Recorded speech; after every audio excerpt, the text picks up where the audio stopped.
pad for the operator to sit in. He doesn't get soaking wet when he's in the fields in the rain. And it's probably even got air conditioning in there. But when he's out there in the hot weather, he's got the aircon on, keeping nice and cool.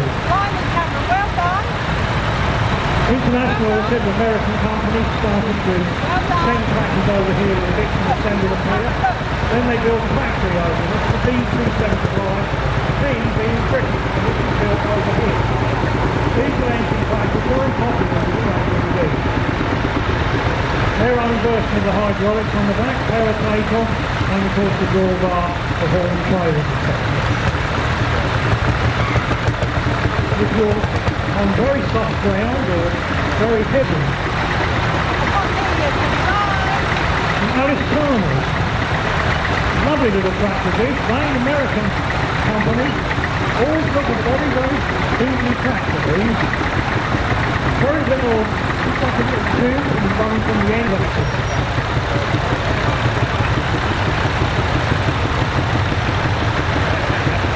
Now we're coming into a bit of contracting class. And that's a great loading shovel on the front. For the tracks again, you can see how as he comes round into the arena, how he steers it, putting the brakes on one side and makes it turn.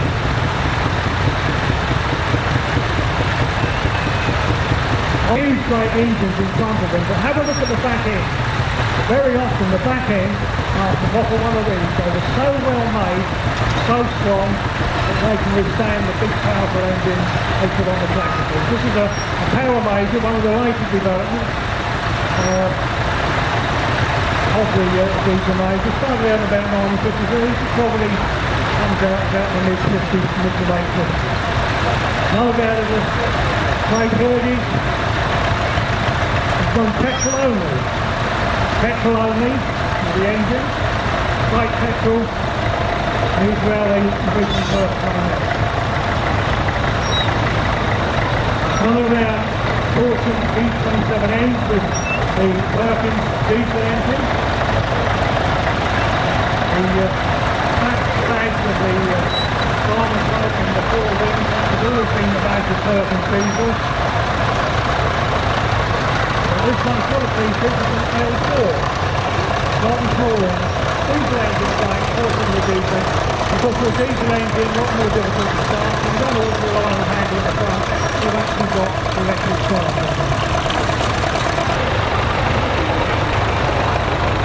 Now, the one behind it, decided to put electric or hydraulics. When you come to fit it, all the bolt holes were there. All you have to do is to bolt it on and bolt it there. All the holes have been drilled by tools and tools. Another one in original condition. A lovely old petrol paraffin engine. One condition, the 3A. A contractor's favourite vehicle. Still got the name on the side of the original suppliers. The only drawback to these they're quite an expensive tractor to buy in the first place. You had no hydraulics, or a lot of them didn't even have a tail takeoff. So they weren't everybody's first choice for using on the general farm work, but where they did come in their own forestry work and of course with the factory run. So here we are, nice big.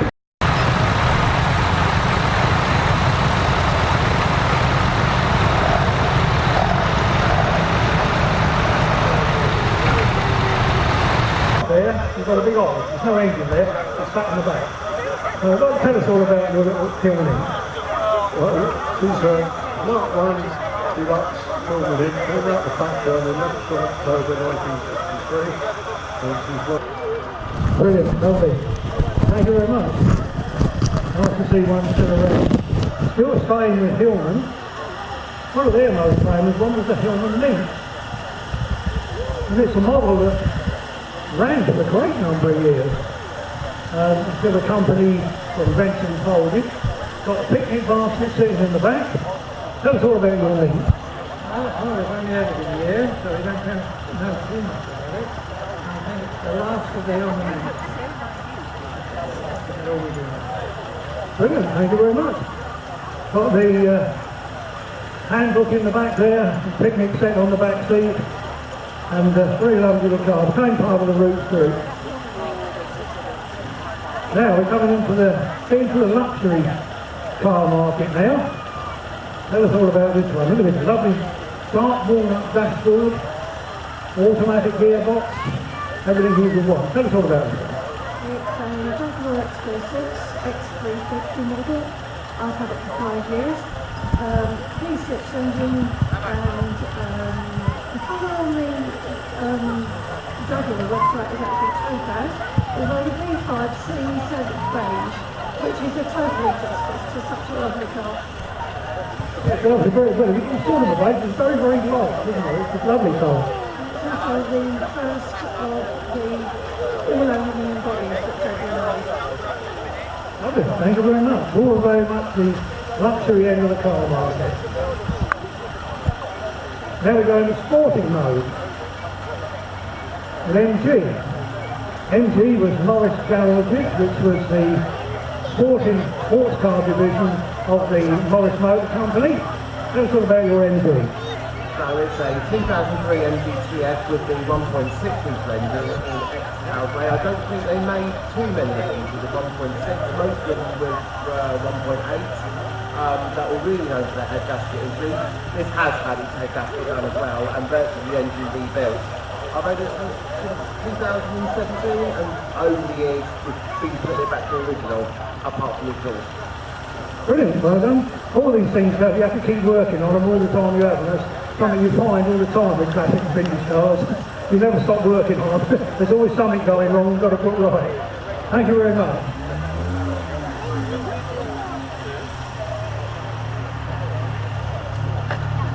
Complete with its AA badge on the front. Tell us all about this one. It's a 1968 Sunbeam Rapier Fastback, rare in automatic, and we've travelled down from Brecon in Mid Wales in it. Well done, you had a good journey down.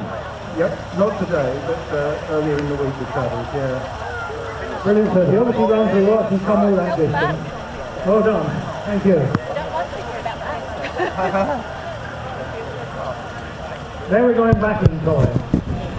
We had some more modern ones. Now we're going back to a car that really most people think of the make of this. They think of motorbikes. This BSA. But BSA did produce cars. Long time ago. They never kept going with cars, but here's a prime example of it. Tell us all about the BSA. Yeah, it's a 1934 BSA rear-wheel drive 10-horsepower car. I only had it a year, so brilliant, it's nice to have an unusual one, you can say. They didn't produce cars for very long at all.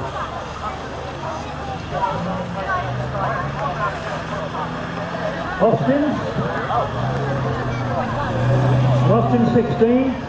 Very unusual in having a white car. Don't normally have them in white, but I can see this one by the look of it does weddings. And it's got all the stuff in the back. Tell us all about it.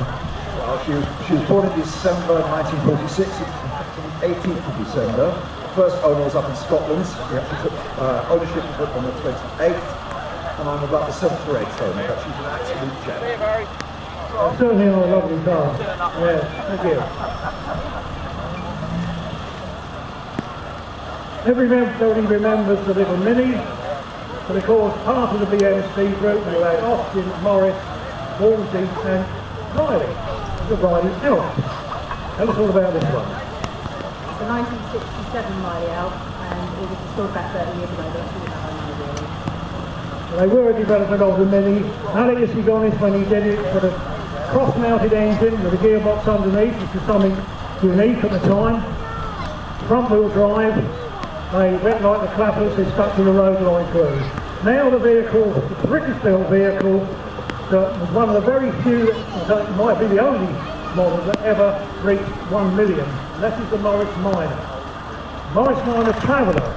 Now, the wood on the back of this is in lovely condition. If it's not, you will fail your MOT, because that's not just there to look pretty, that is there as the structure of the vehicle. Tell us all about your Noggy Minor. Thoroughly enjoy it. What was the question, sorry? Oh, this car was got a lot of history. It was owned by Julian Green. He's the musician, and I've got a video of him actually driving this car. And so it's got a lot of provenance, and I've got all the paperwork for it. I've had it for 10 years now, and I'm trying to keep it up together as best I can. And well, to produce some little fun vehicles based on the Mini engine and running gear, and this was the Mini Moke. They were built really completely as a fun vehicle, not the most practical of vehicle, I think the pilot would tell you that, but they're all a bit of fun. Tell us all about the Moke. Well, this particular one is one of the very last that was built in the Portuguese factories back in '89, July. It's been a one-owner vehicle. I'm the second owner. And yeah, they're a fun vehicle all around the world. Australia built them for a while, as did the vehicle. It's 1964, I think, we started doing them here. And yeah, they were, as we say, a fun vehicle, but also built with the military in mind, but sadly, not many military people are. It's a great vehicle anyway, it's really good. Okay, thank you very much. But no, certainly are a really fun vehicle. Back to the Hillmans again. Dear old meats. Tell us all about the meats. All about the meat, I was trying to check the reverse, but I don't really want to know that bit. But yeah, it's built in 1961, it's a 3B, Series 3B. These were built from 56 till 67. And they're also cloned in the gazelles and rapiers. All part of the roof group. Right, now this must be getting towards the end of the route group, I would imagine, but it's a little bit different. Tell us all about this one. It's the Bondi Quick GT4S 1964 combined with Mark II car Spitfire with 1200 engine, twin cars, free-flow manifold. It's been 37 years. Lovely, thank you very much. Oh no, we've got a little often hearing sprite. Little frog eye sprite, who's getting known as a frog eye sprite, and if you look at the egg lamps you can see why they call it a frog eye sprite. Because it's like frog eyes peering up out. Tell us all about it. It's 1960 frog eye sprite, unrestored, original, 31,000 miles on the clock, condition bag for 63 years. Yeah, as you said, frog eye. John really wanted to have the lights going down, but when they found out how much it would add to the cost of the car, he said, no, leave them as they are, so it is a frog eye, and it brings a smile to my face and everybody else's. Brilliant, they're lovely little cars, they really are. Very sporting. That sounds quite good.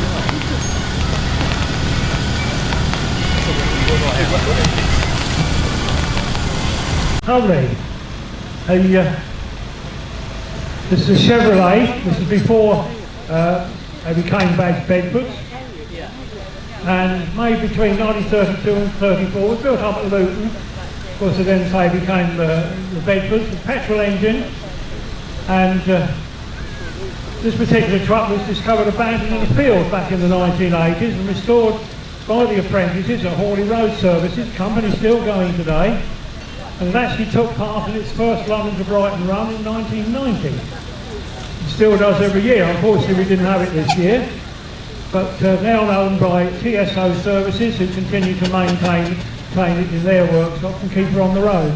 But it's one that I haven't seen. The Hawley Road Services one used to be turn up in a lot of rallies in the south, and it's very nice to see her back out again. Of course, they went on from being a Chrysler to a Bedford, and it's one of the famous Bedford short wheelbase tippers, 6-cylinder, 28 horsepower petrol engine under the bonnet.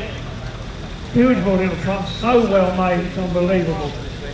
Made in their thousands, tipping body on the back, to say a little short wheelbase, but they did make, we might even see some examples of bigger ones and everything, but one of the most famous trucks ever to build. Never quite understand why Bedford was long gone, sadly, because they were so popular, unbelievable vehicles.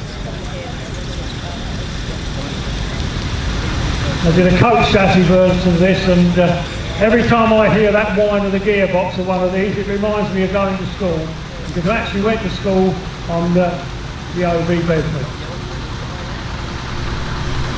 Ex-London Transport, Leyland, built in 1964. This one was used as a works or repairs van. Presumably in the back it carries all the necessary. What are we going to hear in there? Can you tell us all about it? So it's a 60-year-old lorry that was built by London Transport. It was for the emergency response units, so it was a custom built as built for the PD3 chassis, and I think there's about 4 or 5 of them built. So this is the last one, I believe, to be on the road at the moment. Yes. Brilliant, and presumably in the back it would carry all sorts of recovery equipment, engineering tools and what have you. Thank you. Very typical of a bus company to have this sort of vehicle. Now we've got a fire appliance. Again, one of the famous Bedford make. And this is more or less based on the Bedford TK chassis. The one drawback that Bedford unfortunately had, the Ford company produced one, they had a tilt cab. The Bedfords didn't have a tilt cab, and you had to go in. That little grill thing at the side there is to get air into the engine, and that's what you had to work through if you wanted to work on the engine. They were not the easiest of vehicles to work through. Can you tell us all about this one? We don't know very much about it. We got it a few weeks ago. We know it's fully original, but that's just about all we know about this. But yeah, we've had some transit, so we'll find out here. Thank you. See, it's got Stowford on the back. I'm not quite sure what brigade it actually served with. But these were produced in their thousands. Very, very popular diesel engine. Fire appliances carried on with petrol engines for a great number of years, because until we got the turbocharged diesel engine, they couldn't accelerate at the same rate as a petrol engine. Their vehicle, AEC, built originally for military use, and a lot of these, as an example here, were converted when they came out of military service to timber tractors. They already had the wings fitted to them, and they would mount this crane arrangement on the back. The AC Mercury with a tipping body on the back. This one spent pretty well all of its working life over in Ireland. Quite unusual to see one of this example as a tipper. Not very many of these are made as tippers at all. Famous Scannell Company, built up at Watford. They built very heavy haulage tractors. Of course, one of the most famous companies that did heavy haulage was Pickford's, of course, and there's one in there example. Another Leyland Comet, again very popular truck with a flatbed on it, and same sort of cab. It's looking for several different, about 3 different places I think use the same basic cab as these. But this is the Leyland Comet, very, very popular truck in this day. Now, unlike, looking very, very much like a Bedford, I've never quite worked out what the connection was here, because this is an Austin. And you've seen the Bedford, and you look at it, and the shape's exactly the same. It's got a 6-cylinder petrol engine, same as the Bedford. The gearbox even sounds like a Bedford. So whether somebody left Austins and went to Bedfords, or somebody left Bedfords and went to Austins and took the design with them, I don't know. But this is the Austin commercial vehicle, very, very nice vehicle. It's the K4, isn't it, this one, with a longer chassis. Brilliant. AEC. This one, bit of the Gardner, sorry, not AEC, Atkinson we're talking about. Atkinson, very, very popular manufacturer in their day. This one, short wheelbase, probably would have towed an Arctic trailer. A lot of these, when they came out of commercial use, went into the fairground, and they would tow the heavy trailers. They became a drawbar tractor. You put a massive weight in the back to keep your back wheels on the road, and then you would tow the trailers behind it in the fairground. Nice to see this one back here now in preservation. Staying with the Scannell, A little bit later on, Scammell Crusader. Very big, high vehicle. JWP Transport and Warehousing Housing. This one's still got the fifth wheel coupling on the back, which the Arctic trailer would slide up onto. Very, very popular truck in their day. London Transport RF. This was an underfloor engine. London Transport had houses of each single deckers, because they're, as you well know, you have plenty of double deckers, but this is a single decker version, engine underneath the floor. Not only did London Transport have them in red light, this, but they also had the green line ones as well. This one lives down over at Kinkers Park. Ex-military Scammell, still with the REME badge on the front, Royal Electrical and Mechanical Engineers. Very, very large, heavy recovery vehicle. Probably originally had a petrol engine in it, now of course got a diesel. Fitted with a winch. You can see the rollers at the back there where the winch cable comes out, and you've got the crane up on the back.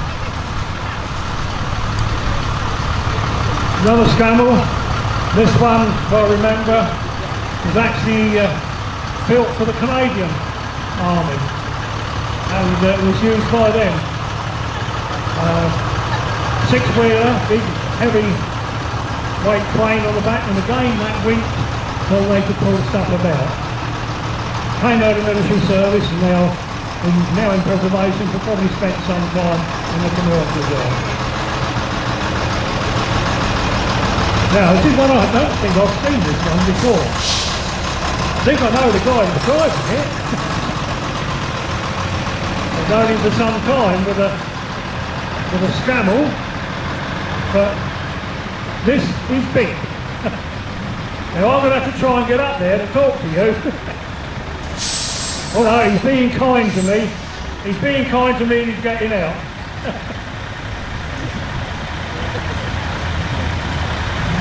I've known this young man for a number of years, and he used to come with a bright yellow Scammell, and they used to call it Buster, because he bust everything on it in the time he had it, and the final thing, he bust his bank balance in the end. But now we've got on to something a little bit bigger. What we got here? It's a 1995 Unipower C-Series. It's the only one that was ever built. It's designed for UK work. It's got a train weight of 250 tonne. Its actual design weight is 900 tonnes. Big old beast. Yeah, it's... I don't think there's anything it won't move if you really want it to. That's brilliant. Thanks ever so much.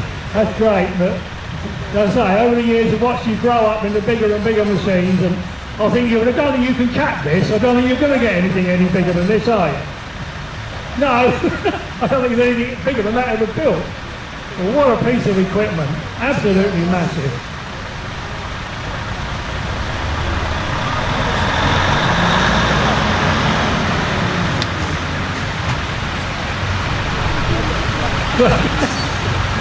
Got so many gears in there trying to find which one he wants. What a piece of machinery.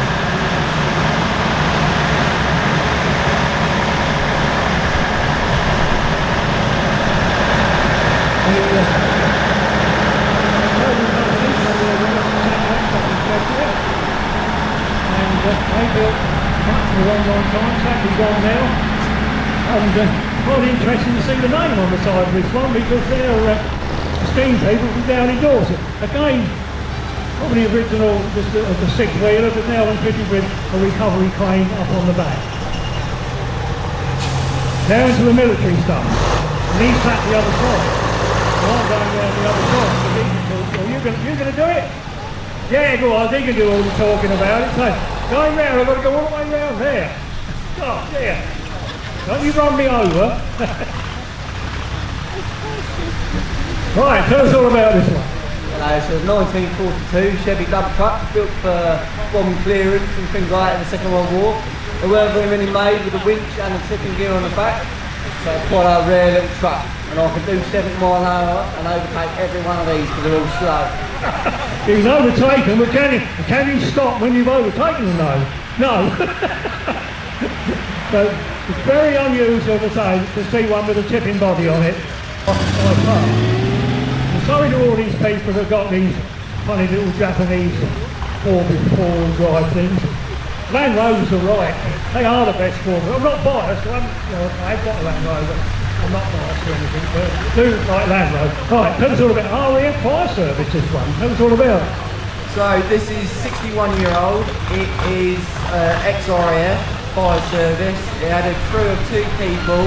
And it was based on a base somewhere nearby. It's quite local, and it had a crew of 2 people, and if anything went wrong, they'd go out, rescue the pilot and take him back. And this one spent its working life up in the Dartford Tunnel, and if you happen to break down in the Dartford Tunnel, this little thing could work its way down the tunnel. It could turn round in the tunnel, believe it or not, and it would drag you out the way so they could open the tunnel again. Tell us all about it, Brian. Well, you've covered the great detail. There's actually 4 of these built, 2 for the Dartford Tunnel and 2 for a tunnel in Hong Kong. As Brian said, it can turn in its own length and therefore can turn within the tunnel. What people don't realise, the tunnel was only a single bore originally, so if you had a bad accident, you couldn't necessarily get into it and tow it away the other way. What a superb job. Now, American built, massive great thing. He's the wrong side again, isn't he? I've got to walk round here. Well, this one's been around. Now, I'm going to have to get up here. They've been kind to me. Look, they're opening the door. That makes it easier. Tell us all about it. It's a 1942 Diamond T. I've had it for quite a few years now. It was my dad's, but he sadly passed away last year, so now I've got it. Got a 12.75 straight 6 in it. Yeah, taking the rallies now, so it does. It's not in service anymore. With a World War II tank transport on. That's about it. I don't know what to say. Lovely, thank you very much. What a marvellous piece of kit. And wait till you hear this pull away, it's got a unique sound of its own.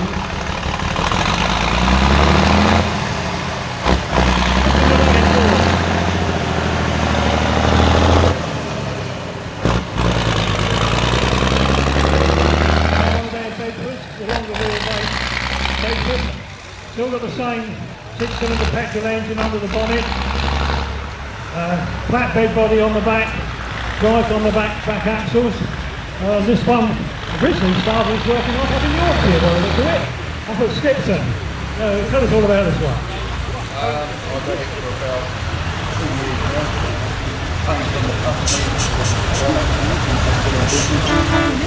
And it was built, the body was built in Korea. Back in 19... Brilliant, thank you very much. Yeah, nice note of colour. Dan's got a drop side body. That one had a flat body on it. This one's got a drop side body. Very typical of the sort of truck that was used in its day. Tell us all about this one. Still got the same original engine underneath the bonnet. Brilliant. Now we're going back to the quite early days of commercial vehicles with a Thornycroft. Now, Thornycroft were built at Basingstoke in Hampshire. Believe it or not, where you're sat there in the driver's behind the steering wheel, in front of you is the petrol tank. And it's a petrol engine, it's not a diesel. Solid tyres, solid wheels, not rubber tyres or anything like that. I think they call this a gate change gearbox. You've got all little levers there, handbrake on the outside. Tell us all about it. So it's a 1919 Thornycroft, as you said. It was originally to a World War I design, but obviously later sold into civilian use. This particular one was owned by the firm that it's got on the side, and it's right up until 1976. And then it's had a couple of preservation owners since then. And this will be the second weekend out since I've just rebuilt it. Brilliant, we made a brilliant job of it, well done. You're lovely. Joseph Bryle and Sons, Metal Mertons, and Warrington. Warrington's up in Lancashire. What a superb vehicle. Say, solid rubber tyres, no pneumatics, not the best to ride on the road, but a very, very early commercial vehicle. What a superb machine.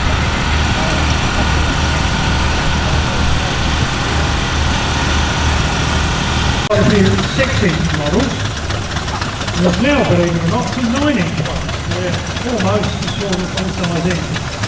When we say like it's a 4-inch scale engine, everything's measured foot, 12 inches, and a full-size engine measures 4 on one of the millimeters. Now we've got a mini heavy haulage group running here, and we've got barrel front, 4-inch barrel, and another 4-inch barrel, the two 4-inch barrels together, complete with the sort of trailer they would have towed the full-size in, and this lovely dynamo on the back there. Another 4-inch scale model, we've got this time, 4-inch.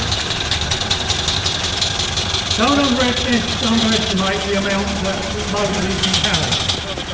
Another barrel, 4-inch compound barrel, complete with a water tank, and again there's some that use the tank with it. And we've got all barrels today. Another fine example with the extension bit on the chimney so you don't get the smut in his face. Now it's a totally different matter, Garrett, an Archie, 4-inch scale Garrett, again with the sort of trailer it would use and a little water tank. There we have a Foster, 4-inch scale Foster. Lovely trailer behind it, all compartmented out to carry the coal and the wood and everything. Now, an unusual one, a Dogman. I don't think any of these full-size engines ever survived with these, so this is just what they are. Another Foden. This is probably a 4-inch, 4.5. This is one of the odd ones.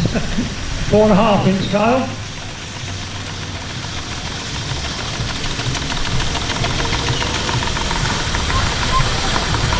Back with another 6-inch scale. Foden wagon. As I say, they work exactly the same way as the full-size engines. Kent and Sussex steam haulage. Oh, really? Hello.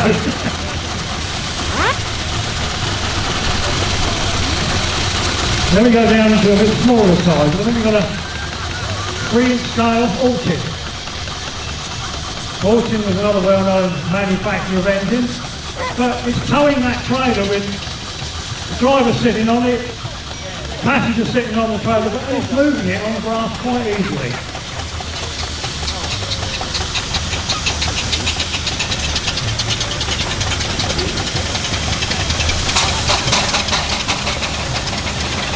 And then we've got a Foster again. The one going round in the middle is a 12-inch scale model. We'll talk about that one in a minute. Oh, two 12-inch scale models we've got going round. We really have a large collection of miniatures here today. Right.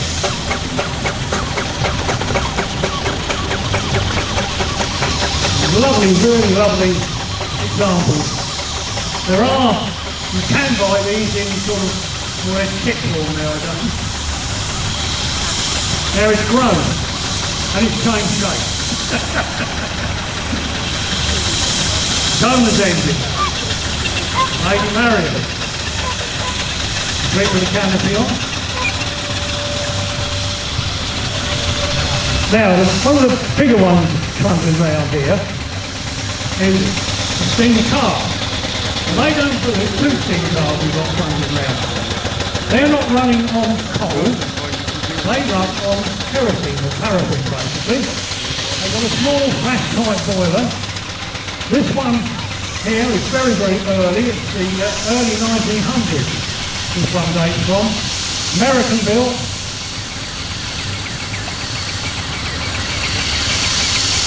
Now if you want, you can buy sets of plans, you can buy some of the castings like cylinder blocks and stuff like that. They come as a rough car, fairly the same thing. It's harder to keep a miniature engine in steam than it is a full-size engine. If you get a full-size engine, you can make the fire up and you can leave it for about an hour or so and come back to it and you can still steam it on. You leave these ones for a quarter of an hour and the fire's going on.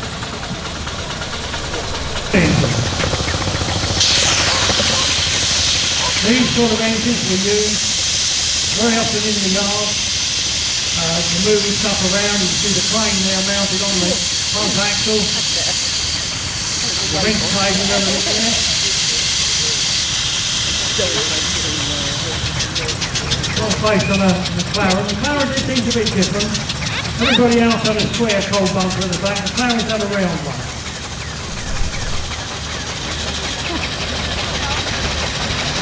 We've got another steam car now. It's growing.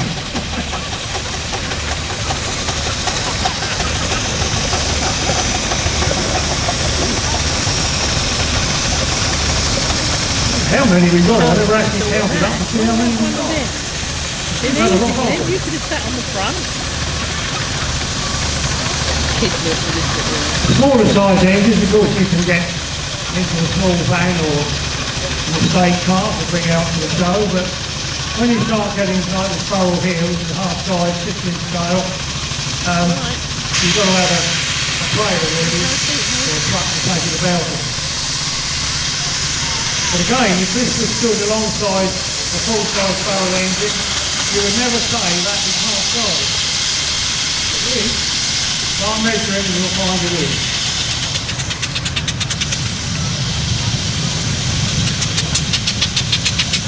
Now we have a 3-inch scale Marshall. Go a bit more forward. Now, I think later on this afternoon, actually this is an engine, not a roller, but you might see an engine like this. It's going to be that'll be taken away and watered and fed, and it'll come back in here later on with a full-size engine. We'll pump it up and make it bigger. You haven't got it here? Oh dear. It's broke. Oh dear. Oh, he hasn't got a full-size one here. Now, let's have a quick word with this lovely little Stanley. Well, now, the dog's in charge. The dog's going to tell me all about it. Stanley were a company in America that built steam cars. So, tell us all about this. That started with a steam tractor kit. But we've had quite a bit of modification to it now. It's got an original Stanley boiler in it now, fire tube boiler. It's just a little bit of fun and it's easy compared to a full-size tractor. Right, and of course, now of course it will have hydraulic brakes and disc brakes, which obviously make it a bit safer, but the basic design of it is exactly how Stanley produced them. Now, one of these was described to me once as 4 wheels and 2 broomsticks. Because that's basically, when you look at the chassis, that's all it is. It's like 2 broomsticks going front to back, with an axle on the front, axle on the back, and 4 wheels. Horse, well, horse drawn, of course, yeah. Horse to carry. Brilliant, thank you.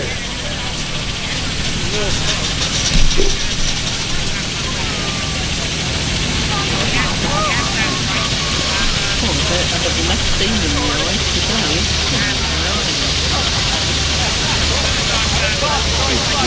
So, are they cold?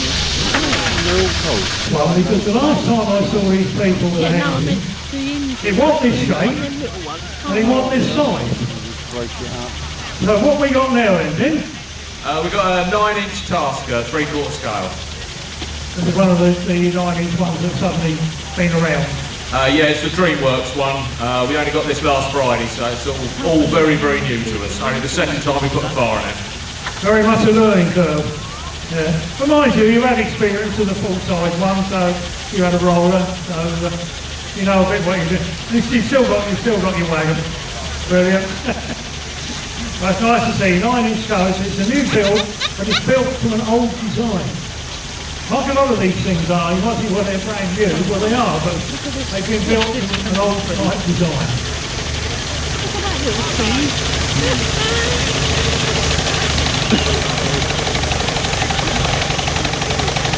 It's unbelievable, isn't it?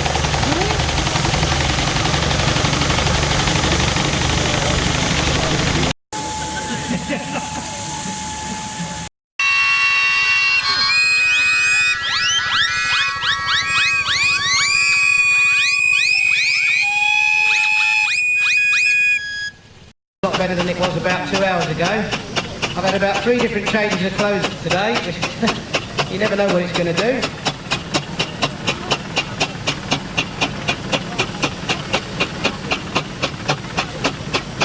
So the first engine that's coming in is an extremely well presented 8 quarter steamroller. This engine has done many rallies over its time, and the current owner was very lucky to inherit this after the gentleman passed away, but it wasn't in this condition when he got it. Oh no, he had to have new firebox, new boiler barrel, loads of work on the mechanical parts, bearings, new steel tyres on the back wheels. And if you look at those back wheels, you'll see that the steel tyres are about an inch thick. So the workmanship to put that inch thick steel on is quite incredible, really. You need great big presses, a great big set of plate rollers, and then you need a great big set of riveting equipment, because the rivets are about an inch diameter, they're huge. Now he drives this engine on the road all over Sussex, and it's a genuine credit to him and all kind of effort to him.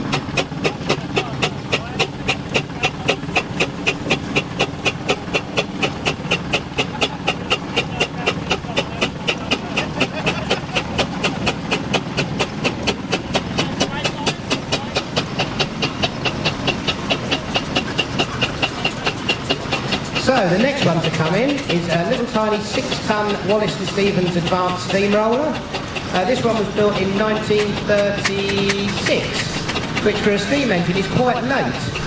Most of these steam engines were sort of around the 1900 period was their big time, but the rollers moved on right into the late 40s in fact, and some of them still work right up until the 1980s. These Wallace Advances were called an advance because there was a problem with the early type steamrollers in the stopping and reversing. So you'll see the one in front has a great big flywheel on it going round. Well, this is very good to keep the thing running very steady, but when you go from forward to reverse, when you're rolling a road, you can often leave ridges in the tarmac. Well, the Wallace Advance, you'll see, doesn't have a flywheel. It has 2 separate cylinders and no flywheel on a disc crank. So this can engage a really quick reversing or forwarding in direction. Therefore, leaving no ruts in the tarmac at all.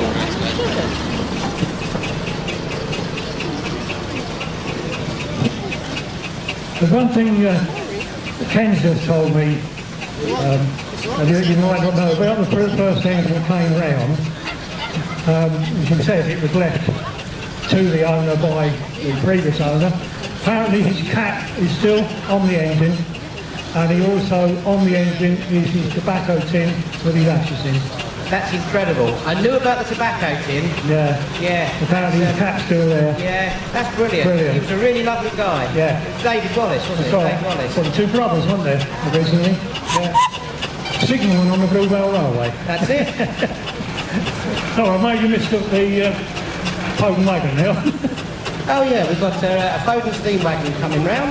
This one was built in 1928 and it's a C-type 6-ton. These Foden wagons are very good for a turn of speed, having pneumatic tyres and 3 gears.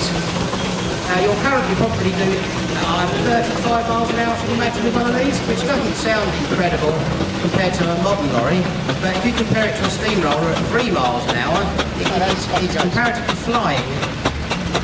There's ever such a lot going on when you're driving one at that speed. You have a driver and a fireman, a little bit like a railway locomotive. So the fireman's looking after how much cold, what pressure's doing, how much water's in the boiler, and the driver just concentrating on aiming the thing and starting and stopping it.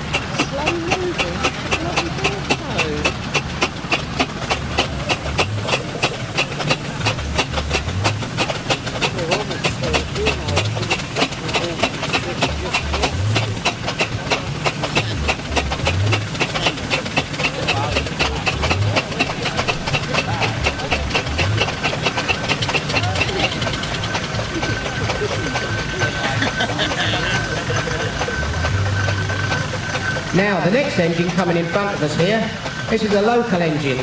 This was built in 1890 by Wallace and Stevens, which is an incredible old engine. You'll notice the front headstock on it, it has a ring of bolts around the top, which makes this a convertible traction engine. So in its day, it was used for working on farm work, or you could put a headstock with rolls on it and use it for rolling the roads. The engine used to work for Carter Brothers at Billingshurst. And it's pulling a lovely traditional traction wagon.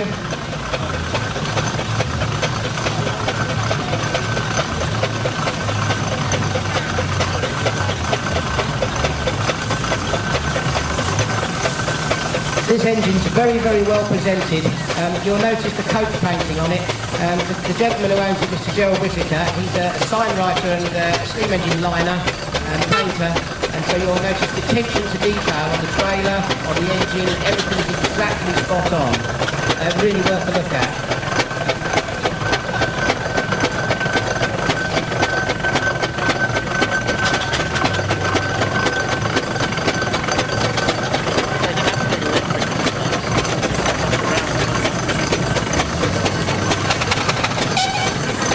Now we have somebody showing off. Here's a good friend of mine. This is Jamie Croft. This little steamroller here is another one of the later types, built in 1936 by Aveling and Barford.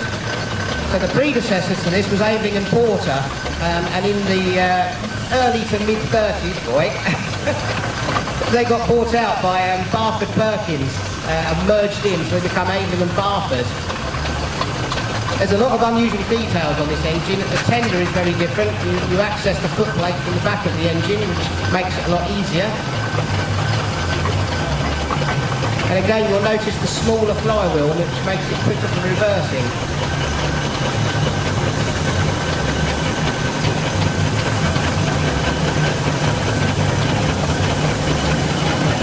Now we've got Richard and Lisa Pelham.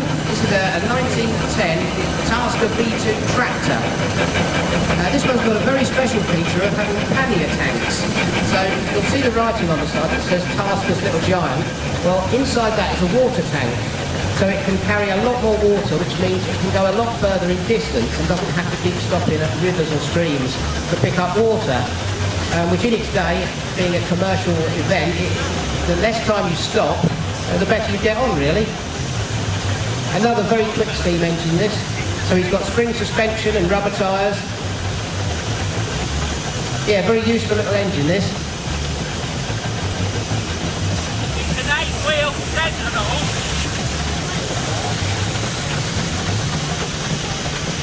So this one is a 1927 Bowden steam wagon. It's very similar to the orange one that came round earlier. They've all got slightly different designs, so this one's on solid tyres rather than on pneumatics. As it goes round, you'll notice that really heavy rear chain. They're chain driven, these engines. And for the keen eye of you, if you notice on the back axle, you'll see a band brake as well. Which, again, in modern terminology, for a car, you think, what's that, brake. But for a steam engine, having brakes, chain drives and rubber tyres is quite a specialist thing.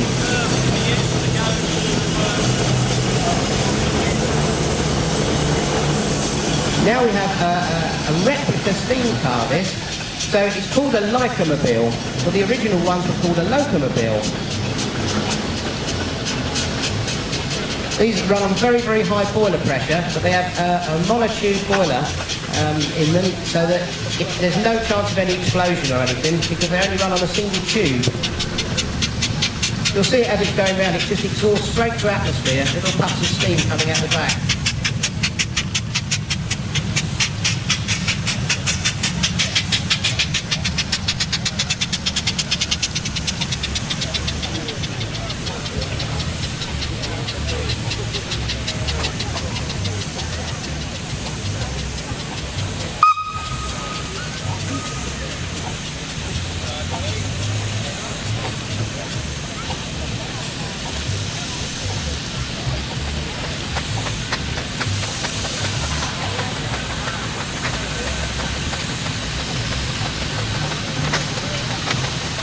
So coming across the front of us now, we've got another little Tasker engine. This one, I was explaining how earlier all the folding wagons were chain drive. This is a very unusual traction engine because this is chain drive. The chain drive allows some really spectacular movement on the springs, which gives you an incredibly comfortable ride. They drive this engine everywhere on the road, and it's very good for a turn of speed. He's now being overtaken by the Horse and Traction Company's Foden steam bus. This bus was rebuilt as the Foden Works band bus. So the Foden company used to have their own Works brass band. So they used to have a Foden bus that was taken around to places. And when this engine was rebuilt, it was rebuilt in the style of that. It proves a very sociable machine to have for taking all your friends about, particularly to parties from maybe the local public house.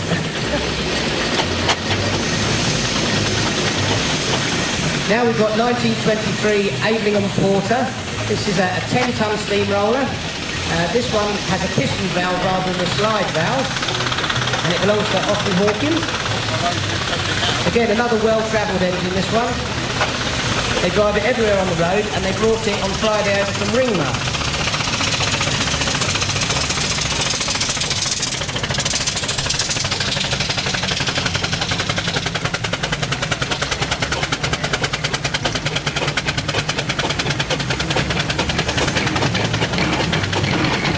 Now we have a 1914 Wallace & Stevens oil bath showman's tractor called Royal Star.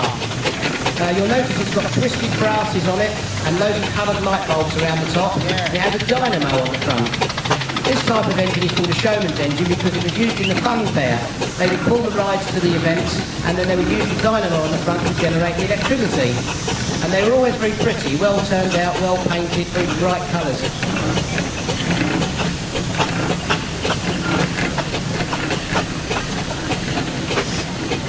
This one's another steam wagon, but of a different manufacturer this time. This is a 1920 Clayton & Shuttleworth tipper wagon. So the back body will have a hydraulic or mechanical tipping arrangement, so that you don't have to shovel every your load out, you can just tip it up. Again, a bit like a modern lorry.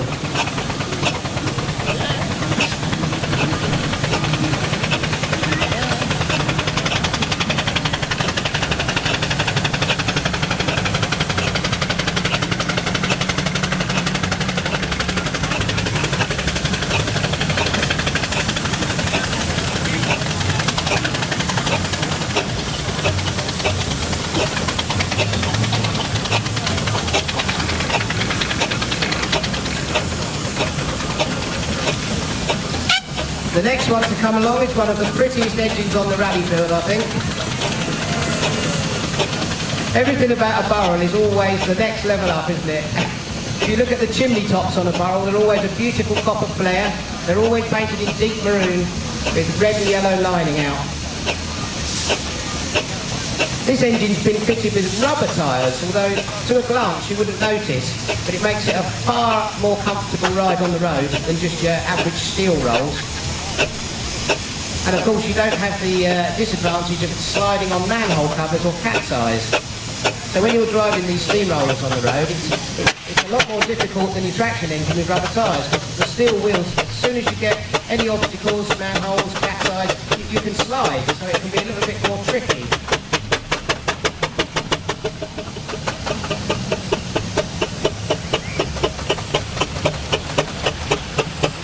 Here we have another convertible engine. So like I was saying earlier, if you notice on the front smoke box, there's a ring of bolt holes where a headstock, like a steamroller, could be fitted. So this engine could be used as general purpose. It could be either used for rolling roads or general farm work, like driving a thrasher machine or driving a saw bench. It was built in 1899, so another one of the older ones here. This has had rubber tyres fitted to it. You'll notice they look a little bit like the original, what were called straights on the engine. These rubber tyres have come from a modern tractor, and they're called quad tracks. But you can take them off of the tractor and straighten them out, cut them up, and bolt them on. You'll see the bolts around there. And not only do you get a more comfortable ride on the road, you can still go mud plugging in the mud.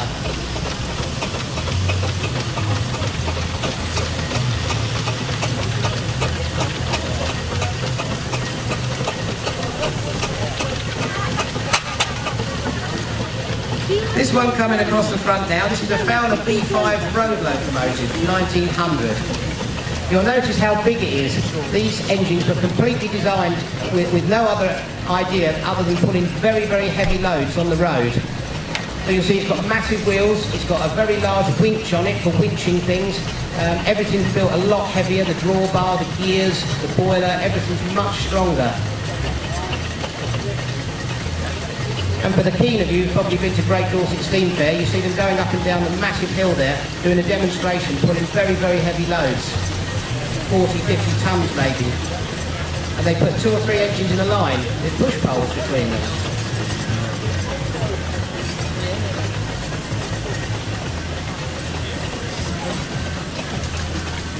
Now this little engine coming across the back here, this is a Burrell Gold Medal tractor. This is owned by the Claude Jessett Trust. They have a large collection of steam engines over in East Sussex and they host the Tinkers Park Steam Rally every year. A very great little event, all in aid of cancer research. Now these Gold Medal tractors are the GTI of the steam engine world. Again, having rubber tyres, spring suspension and 3 speeds. They're probably good for about 14, 15 miles an hour, I suppose. Belly tanks for extra distance in water. You can probably get about 25, 30 miles before you have to stop, as opposed to a little steamroller which does about 8. This engine's had all new gears. It's had many new parts, but you'll notice that the sound of it is absolutely silent.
And here we have, a little bit late on parade, but it doesn't matter, showing a good turn of speed. This is Averingham Porter Lydia, this one. This is built in 1902.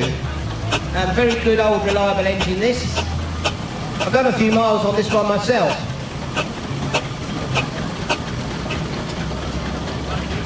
He made it just in time.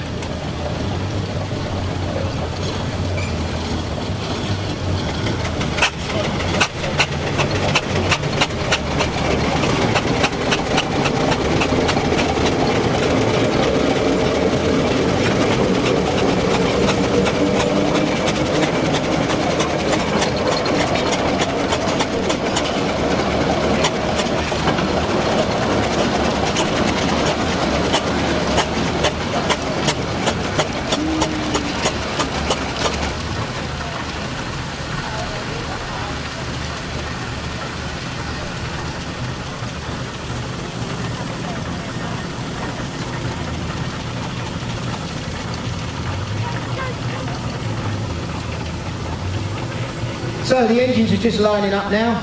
They'll probably park up for a couple of minutes and then they usually give a great big whistle up with their whistles and hooters and horns and all sorts of things. And then afterwards we're going to do a public steer and engine. So if a few engines would like to stay to do steer and engine after this arena event, that would be great. So if anybody would like to steer an engine, if you would like to make your way to the gates at the entrance to the arena, and then a small donation to the RNLI goes into a bucket. The commentary box. Okay, yeah, make the way to the commentary box after this arena parade, and we can all have a go at steering an engine. Some are easy, some are difficult. See what you get.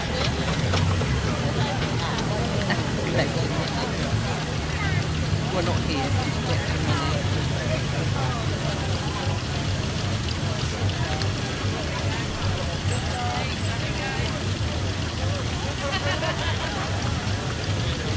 Charlie's friends with her.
Tendency to roll over, so be careful. But only just been found, hasn't been restored, hasn't got any bumpers on it, but no doubt you'll find the bits and pieces to do it. Right, Land Rover. Land Rovers were always marketed as the best 4x4 by far. I'm sorry for all you one of these funny little Japanese 4x4s, but Land very, very unlucky if you get one of these stuck. You've got four-wheel drive, massive grey tyres on this one. As I say, it's been a bit customised brilliantly. And the air horns as well. Right. Full wheels, full front suspension. Oh, the Guzzi engine. No, not yet. No, this is literally its first time. We've been installing it for, I'd say, a couple of weeks. Yeah. 500. No, it was definitely built in America. The body was definitely built in America. The chassis came over with it, but with different suspension and everything on it. But none of it was together. It was a rolling chassis, but the body wasn't on it. Well, we didn't think so to start with, but nothing was mounted. You know, it had no steering mounted, it had no engine mounted. The rear axle came mounted. But everything else has been made and built, really. We could have made a better seat ourselves. Well, that's the beginnings of grandeur, apparently. Yeah, it is unusual. That's the thing. That's what we fell in love about it. It was unusual. Is there not a bulb in there? Tap it, it'll probably come on. It's not even wired up yet, so.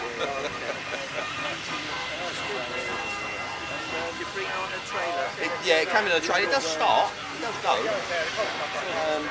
but it doesn't stop just yet. So we just got the final brakes to do. Get all the shoes to go in it. We've got new cylinders and everything to go in. Literally, the front end's only just been painted. It was only painted last week, so it's literally just an ongoing little thing, you know. Next thing we'll take the drums off, paint them, put the shoes in, you know, that sort of thing. Just finally, I mean, it's been together once, but not only a dry build, and then it's been pulled apart to be painted. Believe it or not. That full 500 cc's. Yeah.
Tank, which I guess was Barry Sheen's signature.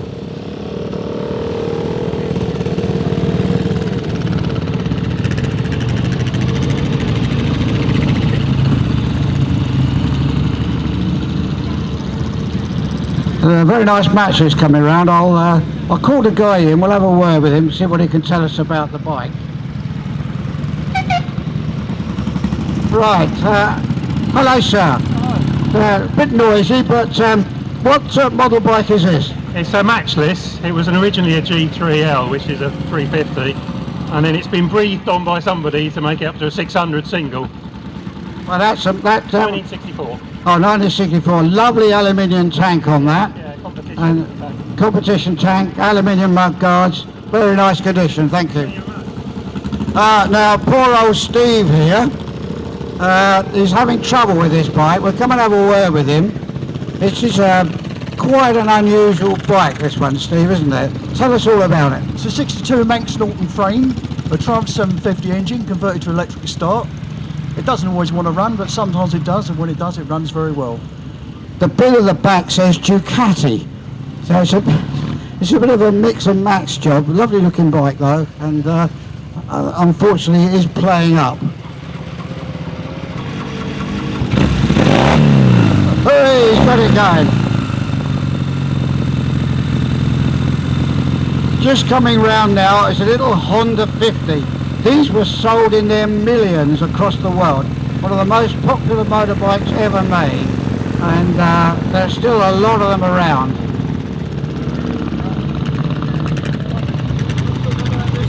Right, we'll have a talk to Peter here about the Royal Enfield Fury. Now, how long have you owned this? 4 minutes. It's your bike. Now this, I did mention to you that this was actually converted by Watsonian, and they did a lot of work on this, and it's a very unusual motor. Can you hear it knocking? Now, I think Pete stole this one off me. All the tools in his garage belong to me, and most of the spares. Two of mine in my garage, the rest of yours. Yeah, go on. Because it's got telescopic forks rather than girder forks, and it's got an overhead valve engine, not like the old side valve. Did you restore this yourself? Oh yeah, put it back together, it's been put into civilian trim, and then we put it back into military trim. That's great. They were called a G3L, L for lightweight, and the earlier ones were G3s and they had the girder forks, yeah. But if you get a chance to look at this one, have a look at the toolbox. It's got the original data plate on there from when it was in the army. Yeah, thank you very much. Right, hello Ray. Now this bike has got a very interesting history. You tell us about it. Yeah, this is a 1950 D1 Bantam 123cc, and it was bought from Slocum, who eventually rode it around, and then she got married to John Taverner, and a small person appeared on the scene, and they had to lower the sprocket to get into lower gears, and they fitted a sidecar to take a baby around it. Eventually, passed it on to her brother-in-law Richard, who restored it again in 1972, and a couple of years ago Richard then passed away unfortunately, but he left it to the BSA Bantam Preservation Group to look after it in his memory, and he wants it all kept original as it was.